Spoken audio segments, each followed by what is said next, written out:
Tu veux entrer au paradis et trouver la paix dans ta vie?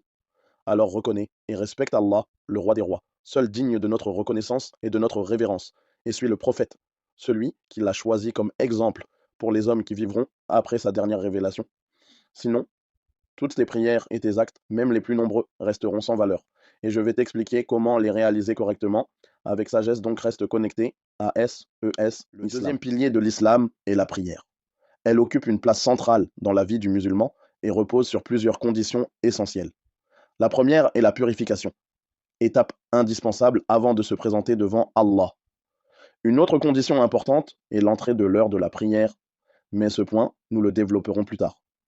Le prophète sur lui les éloges et les salutations a dit: Allah n'accepte pas la prière sans purification. Ainsi, Allah a fait de la purification une condition pour la validité de la prière. Cela montre clairement que la purification est la condition la plus importante pour que la prière soit acceptée. Il existe deux grands types de purification rituelle. 1. Les petites ablutions.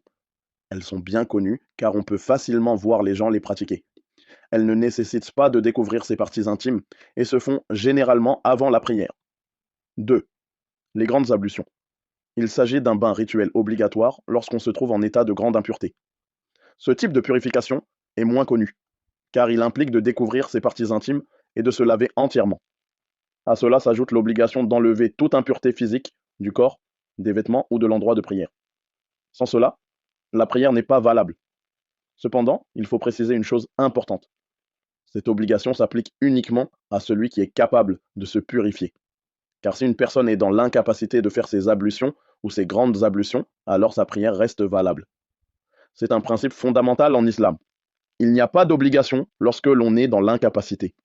Ainsi, si une personne est réellement incapable de se purifier, elle prie dans l'état où elle se trouve, et sa prière est acceptée par Allah. Quelle beauté dans cette miséricorde! Même lorsque les moyens de se purifier manquent, la porte de la prière et de la proximité avec Allah reste ouverte, car il regarde la sincérité du cœur avant l'impuissance du corps.